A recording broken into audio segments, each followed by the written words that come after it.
Mr. President. Mr. President, I am disheartened, I'm saddened by the idea that the House of Representatives withdrew their support of such an important measure for our BHWs, barangay health workers. At least we put it on record that the Senate stood up to the challenge in helping our BHWs. We did our best, Mr. President. You did your best. We did our best. And it's just unfortunate that they had to withdraw the adoption of the measure, which will put the nail on the coffin of this measure for the 19th Congress. So we just like to put that on record, including, not to mention, our minimum wage bill, Mr. President, that you and I have been fighting for from the very beginning. They continuously insist on the 200 peso minimum wage. We all know that the businessmen, the small and medium enterprises cannot afford such a large sum, and they insist on that amount when we are 100 pesos a day per minimum wage earner increase. So that puts us in a bind, and now it does not move forward. It is the last day today before we adjourn on CNG. We'd like to inform all the workers, laborers, minimum wage earners that the Senate did its best to fight for the rights and, of course, the fiscal incentive of having another 100 pesos a day minimum wage increase in their salary. Naawa po ako sa kanila. Again, I'm also disheartened with the fact that they don't want to negotiate with us. Obviously, if we adopt the 200 peso minimum wage bill, mavivito ni Presidente yan. Definitely that will be vetoed. And if that will be vetoed, we torpedo the measure and it looks bad on everyone. So, Mr. President, I just want to put that on record, that the Senate has stood up and fought for these sectors. Unfortunately, our friends in the House have not been very accommodating on this issue. So I just want to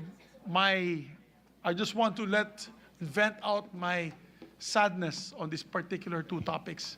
And I thank the Senate President and our colleagues for fighting side by side with us in pushing for these social justice measures. Maraming salamat po, Mr. President. May I know the status of the bill? As member of the BICAM, the sponsor is here. I believe that they don't want to discuss anything unless we adopt the 200 pesos per day, which we all know the businessmen cannot afford. Yeah, please.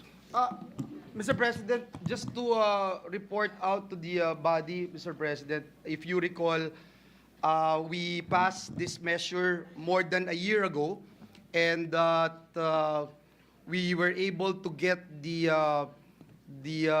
official third reading measure passed by the House of Representatives less than 48 hours before we will actually adjourn. And yesterday, Mr. President, we have talked to some members of the conferees. And in fact, last night, together with the Senate President, they were saying that they are amenable to the Senate version, to adopting the Senate version. And so we thought that it's going to happen, but unfortunately, even this morning, I got some calls from the members of the media asking me to react on the letter sent by this representation yesterday morning appealing that our version be adopted.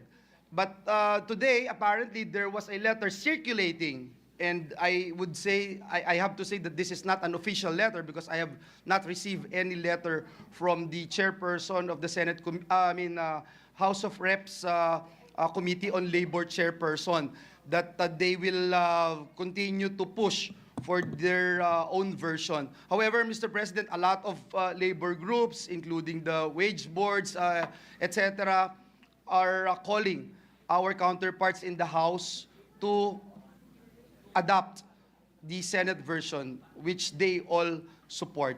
So let me just put that on record. Hope springs eternal. We still have time. If they would adopt today the version of the Senate, then we would be very happy to report it out to our workers who deserve nothing but more Mr. President, when it comes to getting their salaries. Thank you very much, Thank Mr. you, President. Senator Joel, for enlightening this August chamber with regard to the legislated wage hike.